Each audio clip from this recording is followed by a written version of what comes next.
Welcome to the FEG Insight Bridge. This is Greg Dowling, Head of Research and CIO at FEG, an institutional investment consultant and OCIO firm serving nonprofits across the U.S.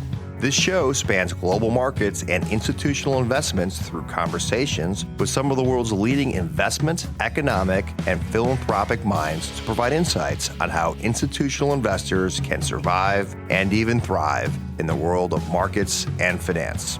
Jonathan Hook is a member of FEG's Investment Advisory Board and somebody that I've known for years.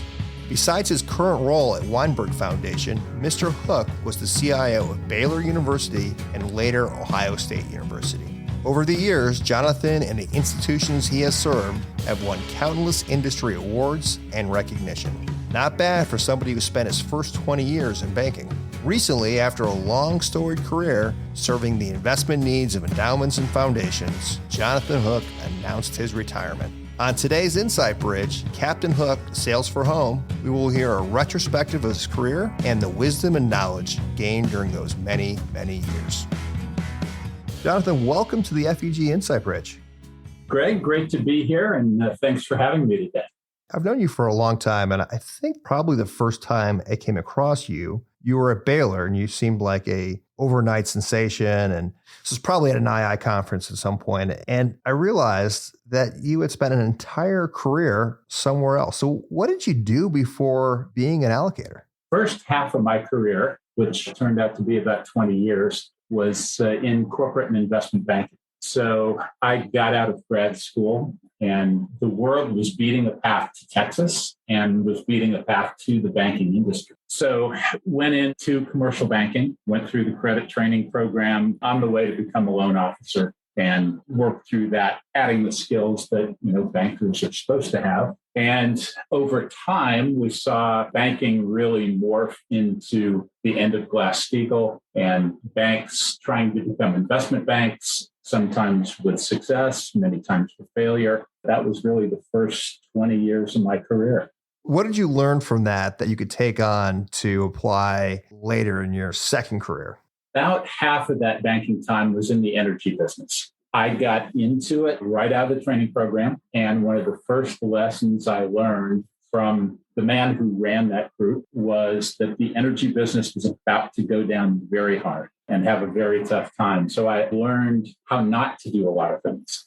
A lot of success in loan workouts, which turned into be a very good thing for distressed debt investing a few years later. The other half of my banking career was in more or less the business services area. Most of this was all on the origination side. So selling products to the companies we worked with and having the sell side discipline, I think, was very instrumental in how I thought about the buy side once I moved to the endowment world. How the heck did you get Baylor to hire a banker? That seems like that's a pretty big leap. I think it was an extremely big leap when I look back at it. What I would say, though, is I don't think Baylor really looked at it as hiring a banker. I think the school looked at it as hiring one of its own. I had stayed connected to the school over my career and fortunately was able to be philanthropic to whatever level I could over time, stayed in touch with people on campus, things like that.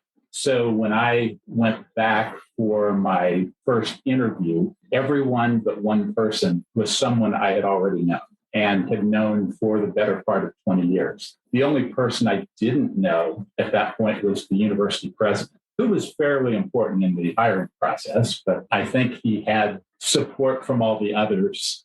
One of the young working capital management professors that I had in grad school had now become the dean of the business school. And the dean of the business school had become the head of philanthropy for the school. So people were in different positions, but they were all people I knew. And it very much felt like going back home in many respects. The CFO was actually the hiring person, and he was someone I was very close to during grad school and time since. So it was a good fit. The only problem was they didn't realize they were hiring someone who knew nothing. I really had a lot of catching up to do and had about 4 months between when I was hired, when I got to campus, and then when the family was able to join me. So I had some time to do a crash course in some things that I needed to learn, but it was an exciting time and lots of change. Getting there in 2001, kind of in the middle of the tech wreck, I think that's also something that has kind of staged some of my career, is always going somewhere just about where there was a major event, either had happened or just about to happen. You must be great at interviews to convince Baylor to hire you. So let's open that next chapter. You're at Baylor. And before we get too deep, the first question I have to ask is, do you know Chip and JoJo? I did meet Joanne. I saw her quite often at Baylor sporting events, but I've never met Chip.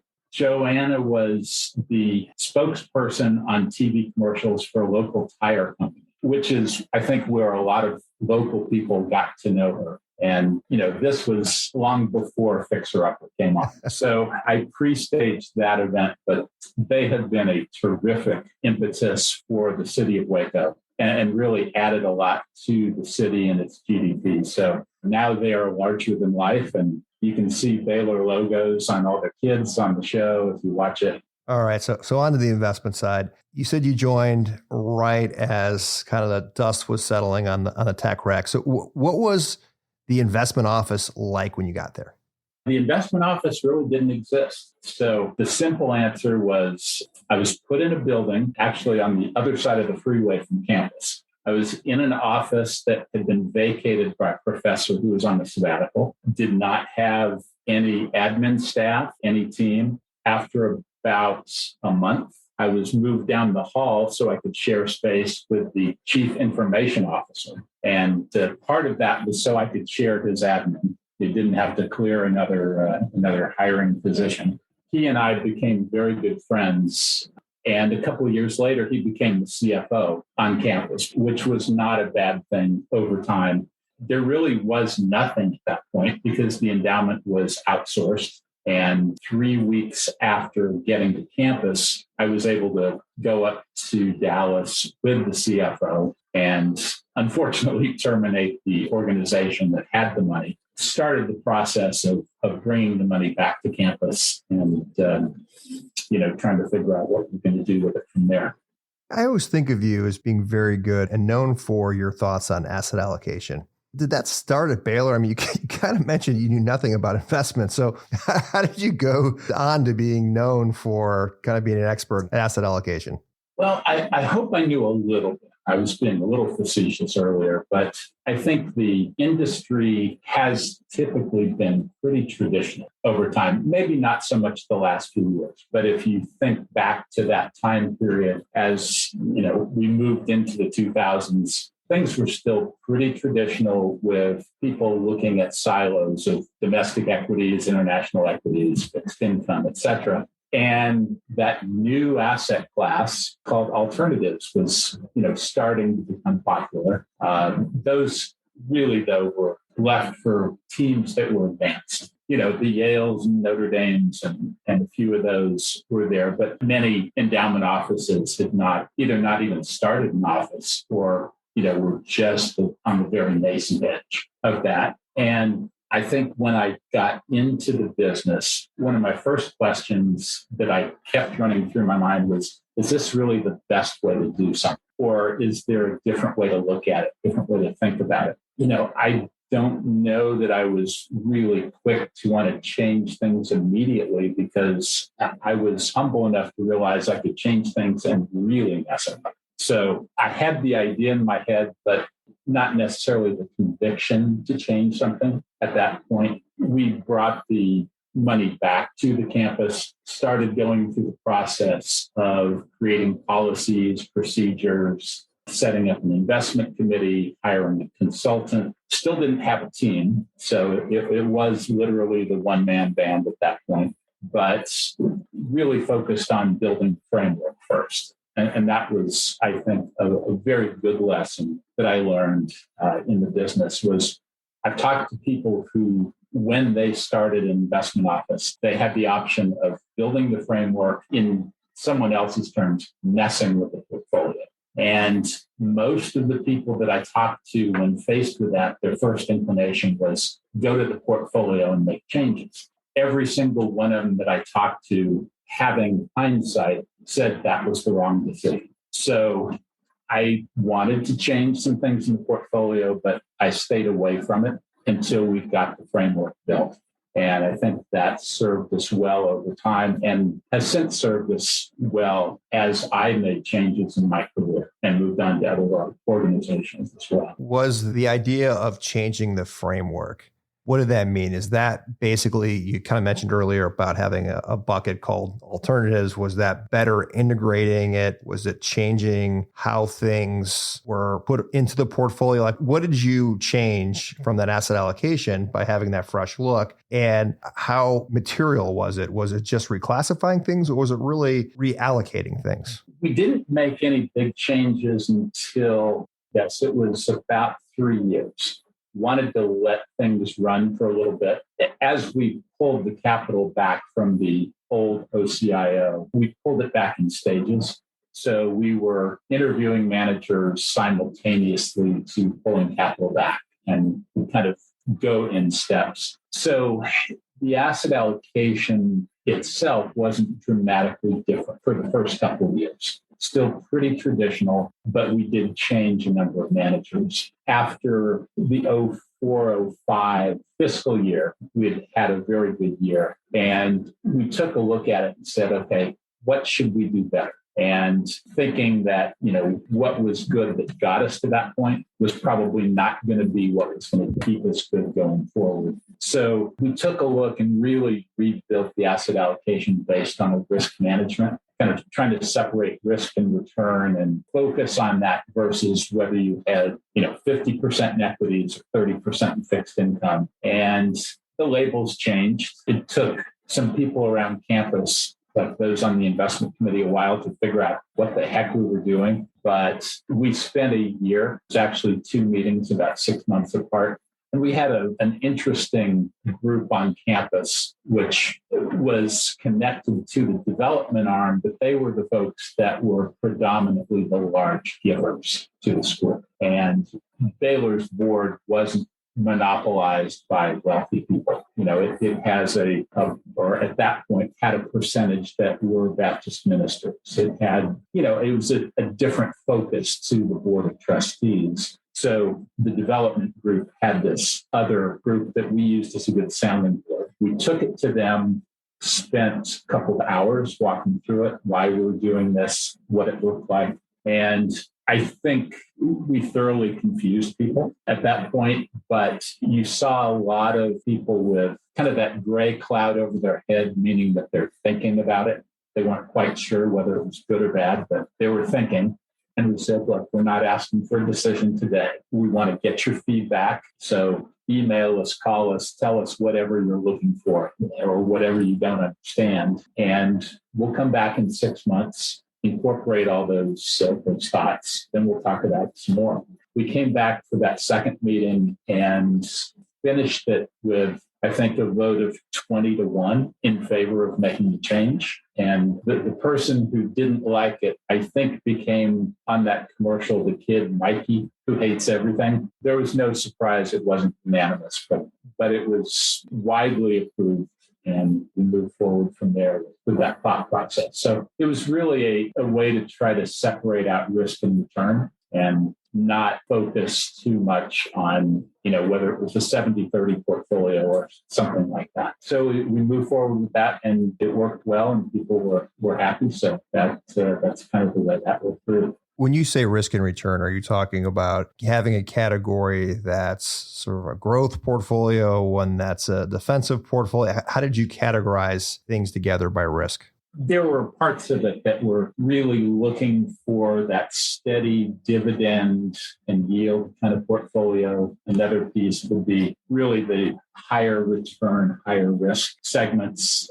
We had titles like return enhancers and risk reducers and things like that, which is why many of the folks on that group that we used as our sounding board really didn't understand what fit into where. But once they got past the labels, they were fine and, happy that it worked out the way it did.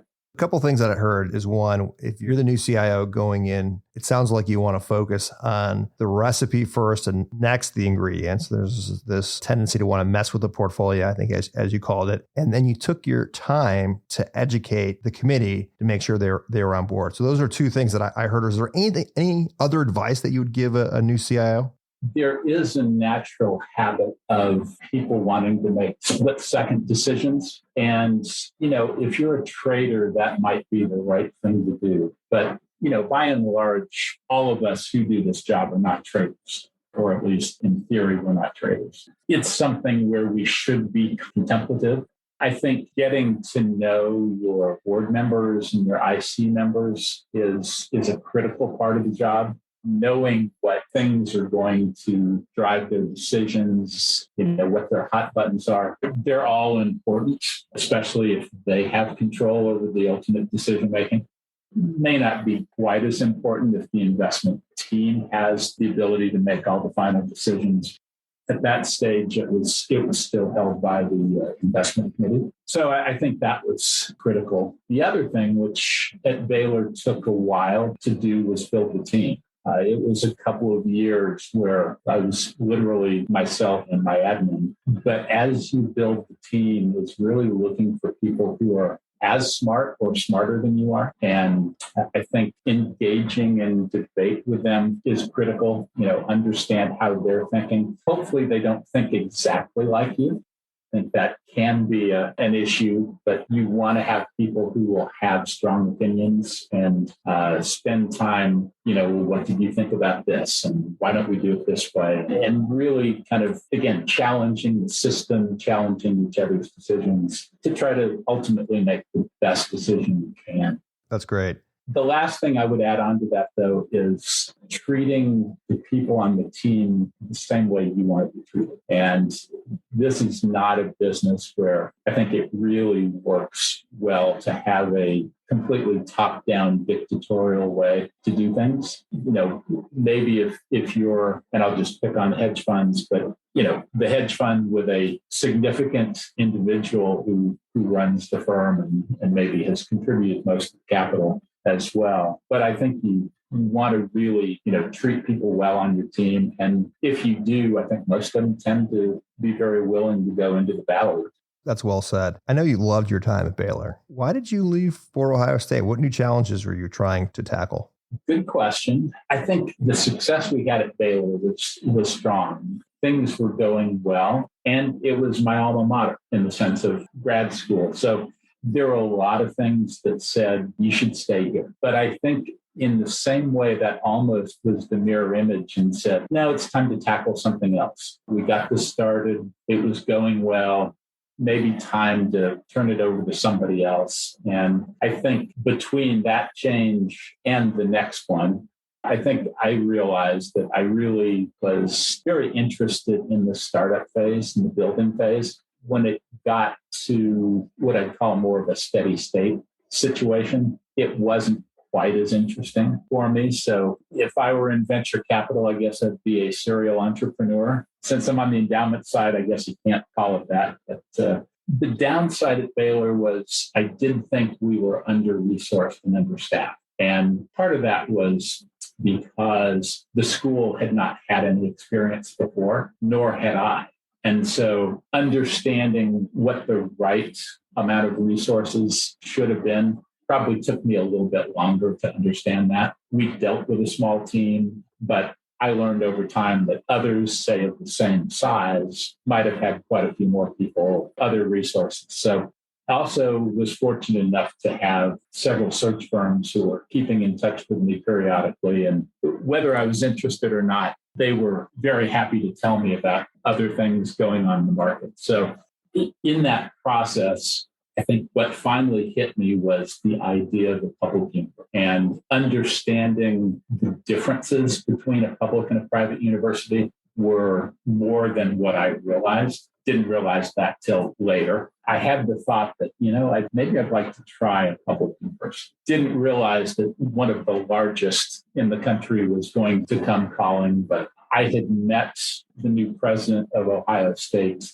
and remember late 2007, early 2008, there was a notice in one of the daily trade publications that Ohio State was going to look for a new CIO. And I remember reading it and said, somehow I think I'm going to get a call on that one. Sure enough, I did. Process was over. I had been asked and then accepted the job at the Ohio State, which you are told, very quickly that that's how you should pronounce it. So that was one of my questions. Is everything the Ohio State endowment or foundation? It is. I learned very quickly once I got there. I was just walking through campus after grabbing the sandwich, and I fell in behind two men who I took to be professors. I'm not 100% sure, but assume they were professors. And I was close enough where I could overhear their conversation. And it basically went something like this, that, I think we're going to have a really good football team this year. And the other one said, yeah, I think we're going to have a really good team. In fact, we should win the national championship. It's like, really? Well, yeah, we should really win it every year. I thought, I guess I really am in football country at this point. It didn't happen that year, and actually didn't happen until the year I left after Urban Meyer came on board. But there's a very high set of expectations for all sports on that campus, but certainly for football. Absolutely. And referring to the school as the Ohio State was important. You're there and you made the comment about not knowing the differences between private and public. So what did you quickly learn about a public institution? Probably the biggest thing was when I got there, I started realizing that there were a few more layers of bureaucracy than the average private school. As time went on, I realized that there were quite a few additional people that I really reported to. I think the state of Ohio has about 11.7 million people in it. And at that time, I think I reported to every single one because the newspaper front page, at least 4 or 5 articles a day were about the university. You couldn't get away from it. And it's great in many respects, difficult in others, but you knew you were working for the biggest employer in the state, the biggest university in the state, and everyone was looking at you, regardless of whatever your position was, but you were in the news, whether you liked it or not. And so the scale of it, I think, was much larger than I had realized. And, there's very strong link between the state government and the university. And obviously, public schools at least still get some funding from their states, not as much as it used to be. But I think those were the prime issues. And everywhere you turned around, there was some connection to the public, to the press. I think a good example was at Baylor, the board meetings were held in a closed door room and investment committee meetings were in a closed door room. At Ohio State, the meetings were open. There were microphones, there were recorders. Everything that was said was public domain. That was a little surprising when it got to that arena because anything that was said or done typically was in the public domain. Yeah, that's quite a difference. Did you bring your asset allocation to Ohio State, or was there a different asset allocation? It was very traditional when I got there. I think we had every multi-strat manager that existed in those days. Frankly, we had too many managers. That is something that a lot of endowments are guilty of, is, having maybe more managers than one should. But the one thing that I've always thought was interesting, and I've not heard of anyone else doing this, is thinking about the relationship between the number of staff you have and the number of managers you have. The magic number that I learned from being on the sell side was 12 to 15. That was every sales training guru that came in to talk to us would always say, you probably need 12 to 15 clients to really have diversity, but spend a lot of time with each one. And so, for those first 20 years, that's drummed into your head. And when I came to this side, I thought, I wonder if you could just reverse engineer that. So if you had 4 investment people on the team, actually today we've got 5.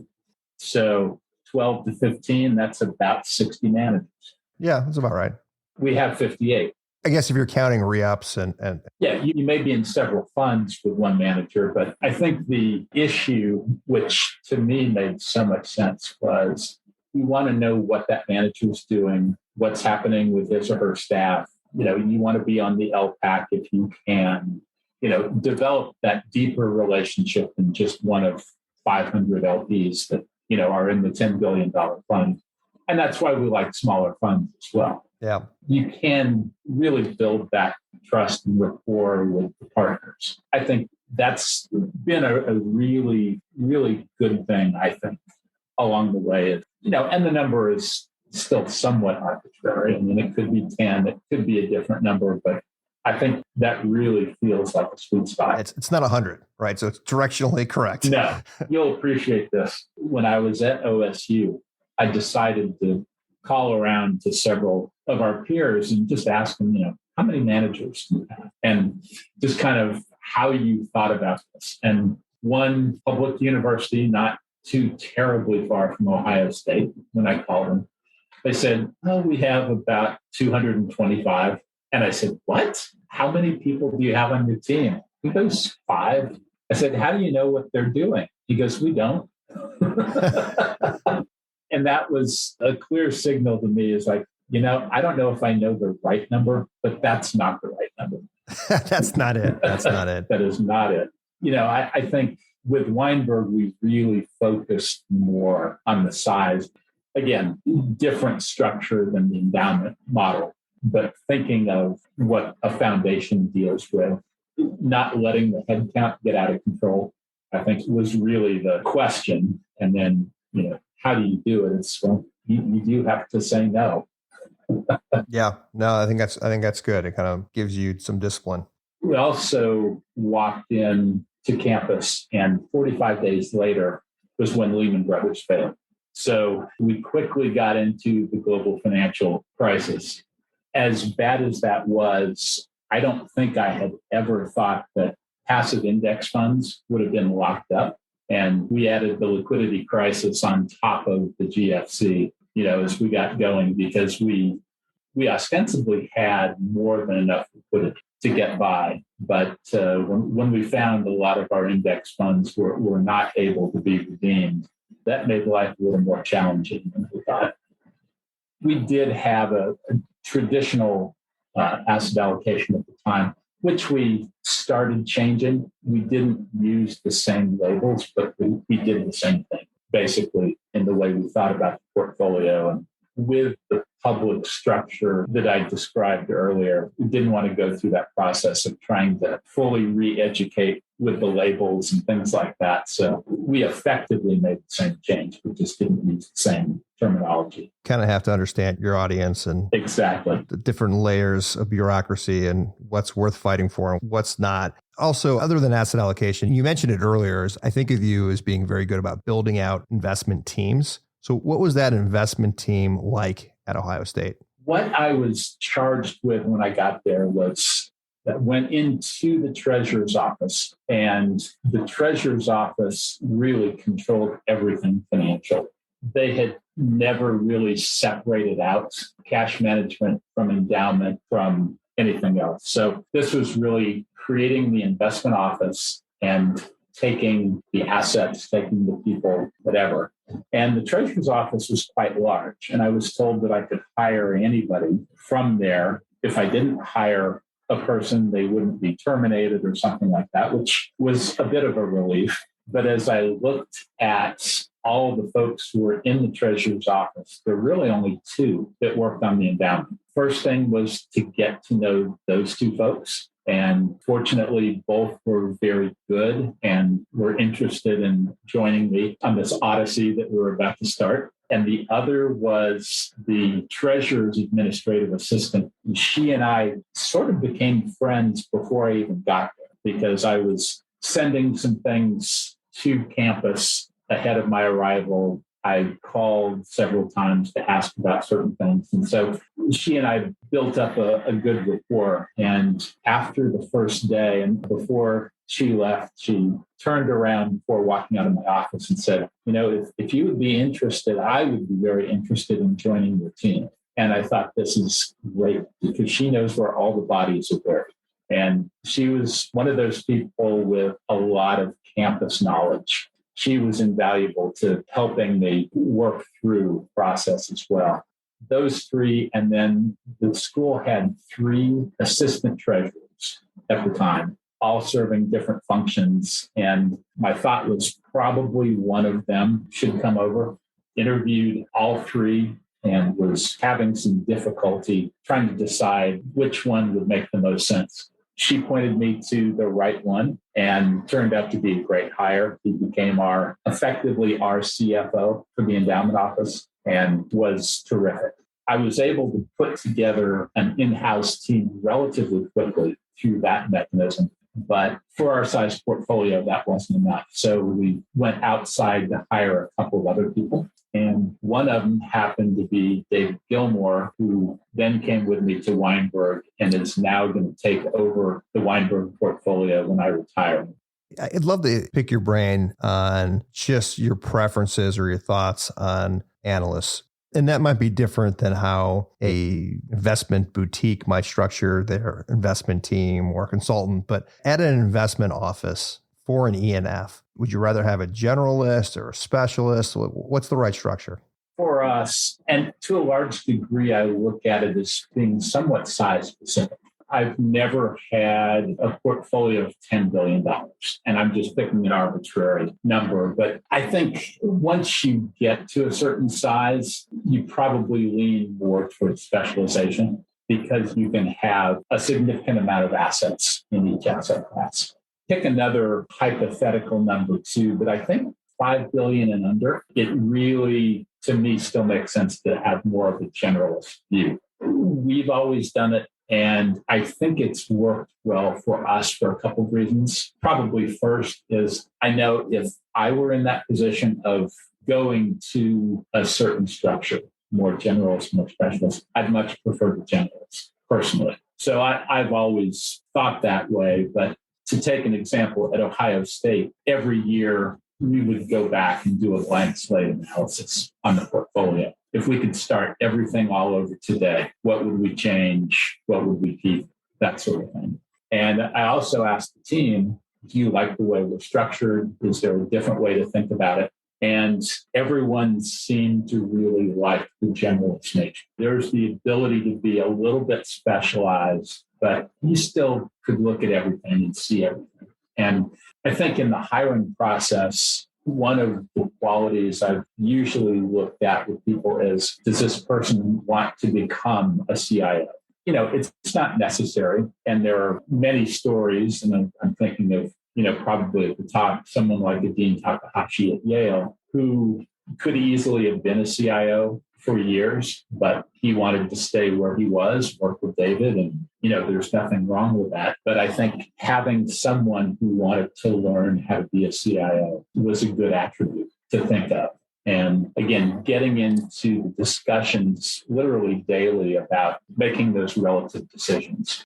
More of this asset class, less of this one. Why do you do that? How are you thinking about it? I think putting all that together, those were some of the key things we looked at. When we looked at younger folks, we like to get people with, call it 2, 3, 4 years experience, where maybe they'd been at a consulting firm, maybe they'd been an asset manager, maybe another endowment, but they had some level of experience to make some comparative decisions and see how things work. But then take that person, put them into our system, and let them run. So I think, fortunately, had very good luck with hiring decisions over the years. And my first hire was Scott Pittman, who now runs the Mount Sinai Hospital.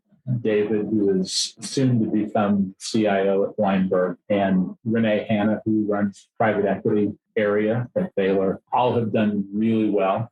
Happy for them and had a chance to work with them, at different points in my career. So your most recent stop is the Weinberg Foundation. And for those who aren't as familiar with what they do, can you share all the kind of wonderful things that they support? Yes. In fact, we just had a great event, which we do every 2 years, which is called the Employee Giving Luncheon. Each employee gets to make his or her own grant of $20,000 each to an organization that they choose and do all the due diligence on. And it has to be according to kind of the charter of the foundation. So, you can't give it to Joe's lemonade stand because you know Joe, but it has to pass all the tests that a normal grant would make. And this year we gave away at the lunch almost $900,000. Wow. 42, 43 employees. Being able to do that, I think, really, is a special part of the job. The foundation's mission is to meet the basic need of people experiencing poverty. So we will find organizations that provide the direct services and fund them. We really look at several different areas across society. Housing, fighting homelessness has been the area where we've given the most dollars worth of grants the last several years. Healthcare, job retraining, education, and community services are all in there. But this year, I think we will give away something slightly north of 140 million. And I think the investment team realizes, because we have no inflows of capital, there's no gifts to us, no fundraising. That 140 million is coming from the investment team. So it keeps us very engaged and very charged up in terms of how do we make money. And also this year being a good example is, how do you avoid drawdowns? Because we don't have that new capital coming in to replenish, the coffers. So, that's the big difference, right? Because you've gone from a private university, public university, to now a private foundation, right? There are no gifts. No. And also probably less of a liability, right? I don't know if there's operating costs or anything that you have to cover, but it's probably very different than what you had to do at Ohio State. The way we think about the outflow of dollars is probably very similar to what a public pension does. We give away 5%, the standard not-for-profit foundation number. With us, that's etched in stone in the charter, so it will be 5% come hell or high water. We think generally about a 1% cost to run the business, pay for operations, things like that. And then whatever you want to put in for inflation, which this year is more than 2%, as we know. Yes. But in a normal year, if you want to say 2%, that's kind of where a lot of the pensions have been, something like that. But this year, clearly, with inflation being as high as it's been, that's a challenging number. We're trying to beat it, but I think you also have definitely a different view on liquidity without having capital coming in. And you also want to be very mindful about, if there is a negative print, it takes a lot more work to get that back above zero when you don't have new capital coming in. It does make you a little more aware of some of those things. One of the other things that the Weinberg Foundation has kind of grown a reputation around is its diverse manager program. Can you talk a little bit about that? Sure. In late 2018, we brought on a new board member, and our board is very small. It's 5 people. So again, there are good aspects and bad aspects. And the good aspects are, with 5 people, you can literally have each one on a speed dial button if you need it. You can get to know the individuals. And we have a terrific board. Very approachable, very interesting, and interested in what we're doing. And they've given us a lot of latitude to do what we think we need to do. So we had this new board member come on, and very quickly we started getting some questions about how many diverse managers we have. And we quickly realized that, there's a new sheriff in town, and no one had asked those questions prior to her joining the board. Team went to work, and we started thinking about how do we want to respond. And in the end of 2018 and early 2019, before that first meeting, we went to work putting together a plan about how we should think about DEI. And that area, even 3.5 years ago, was not as advanced as what it is today. ESG, I think, really took kind of first mover advantage as endowments thought about different sorts of programs. And instead of ESG, we really went to focus on DEI first. And we talked to a couple of our friendly foundation friends. I will give them shout outs because they were very helpful as we got started. But the folks at Kresge and Kellogg, they were in different places. One had a program, the other one was working on a program. And between our efforts and the conversations with them, I think we probably were able to save at least 6 months of time because they were very willing to share some good ideas with it. Long story short, we got to the first board meeting of 2019 and we presented a plan to set up a diversity and inclusion effort with the idea that we would take 5 years and build the portfolio to 25% in the diverse managers. And we looked at it as women and people of color. There's still probably room for more delineation of how you define certain managers, et cetera. And we used 50% plus in ownership as our major delineation at that point. But we got going. The board was pleasantly surprised that we came to ask for forgiveness, not permission. And we got unanimous approval to move forward with that. And after 3.5 years, we're approaching about 33% of our managers. So we have gone past the 5-year goal. We're continuing to try to grow that part of the portfolio. And it dovetails well for us because we generally had a predilection for newer and emerging managers. And in some cases, people view those as one and the same. For us, they can be different, but many of the diverse managers do tend to be younger and they're trying to make their way up, whether it's the first or second fund, but they're still in a stage where sometimes fundraising is difficult and they may not have the marketing budget to do all the conferences and things like that. So it's a little bit different search process for those managers, but we've been very pleased and look to continue to grow that as we move forward.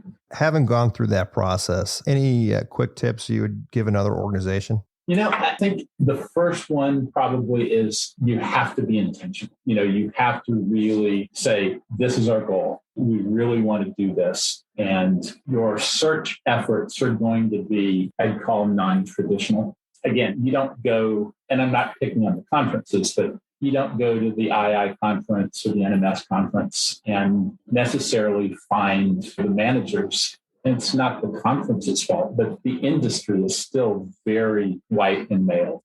Over time, it gets less so, but the speed at which it's happening, I'm sure many would say it's still not nearly fast enough. We can do what we can do. And I think this year, every manager we have hired has been diverse. We haven't hired as many this year, partly because of what's going on in the industry and partly because the portfolio is more mature. But our percentage of managers we're hiring, especially the last couple of years, has been highly tilted toward the diversity side. And marketing budgets are small, typically for firms like that. So there's a lot more word of mouth networking. You have to look in other places. You have to call your friends and find different places where people might be. In fact, go to some different conferences than the traditional big investment conferences. So again, I go back to that word intentional, realizing it's going to be a little bit different until we see, more diversity across all of the investment business. I like that. Intentional. All right. So final few questions for you. You seem too young to retire. What are you going to do with yourself? Well, I really appreciate you saying that. I've had on my bucket list for many years the desire to be able to retire before my 65th birthday. I'll just barely make it under the wire, but I will do that.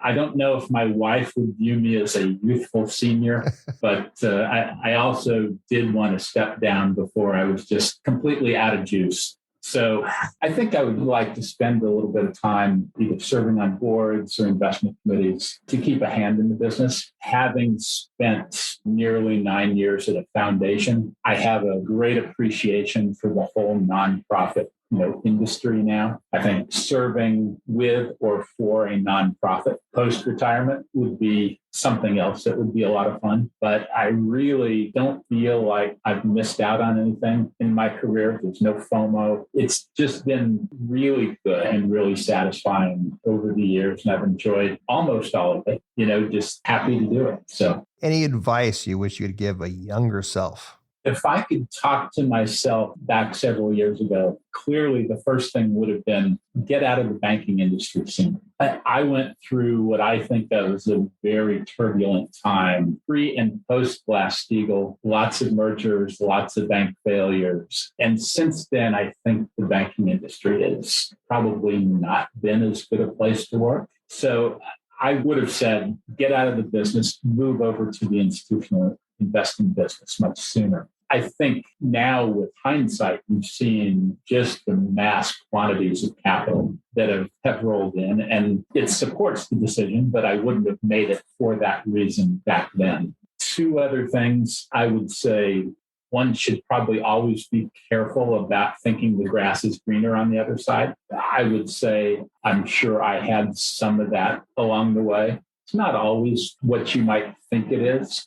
Sometimes if you're happy where you are, it's not a bad idea to stay there and not take on the new challenge. One thing COVID has shown us is place is not important or not as important as it used to be. So I think there's a greater opportunity, to kind of incorporate that into your thinking. The other thing, always listen to your spouse. So I think those are probably the things I would have told myself at an earlier age. Happy wife, happy life, right? Absolutely. So that was the advice you would give your younger self. Any different advice you would give a young CIO just starting out? Some of these we talked about earlier, getting to know your IC and board members quickly, understanding what makes them tick, building the team with smart people. I think the idea of just having people who are going to parrot your thoughts is not a great idea. Now, at the same time, I think you want to keep away from prima donnas. You're going to spend, maybe now it's not in the office, maybe it's as much Zoom time as office time, but you're going to be spending mental time with these people for many hours every day, every week, trying to fix or build your portfolio in the best way possible. You want to enjoy working. So that's a critical part is find the right people, treat them well. We can't always have top compensation plans where we work, but you should know what market is, and to the best of anyone's ability, make sure the working environment is as good as possible. If you lose someone to a great offer, you can't really control that, but all the other factors in the job, I think you really have a great ability to control. Pay isn't everything. It's important, no question about that. But if you have a good working environment, that really makes for a good team and a successful team. Well, you shared a lot of great wisdom. So thank you, Captain Hook, and we hope you enjoy your retirement. Greg, it's been a pleasure working with you and all the FEG team over the last several years, and really appreciate having the chance to talk with you today. If you are interested in more information on FEG, check out our website at www.feg.com. And don't forget to subscribe to our communications so you don't miss the next episode. Please keep in mind that this information is intended to be general education that needs to be framed within the unique risk and return objectives of each client. Therefore, nobody should consider these to be FEG recommendations. This podcast was prepared by FEG. Neither the information nor any opinion expressed in this podcast constitutes an offer or an invitation to make an offer to buy or sell any securities. The views and opinions expressed by guest speakers are solely their own and do not necessarily represent the views or opinions of their firm or of FEG.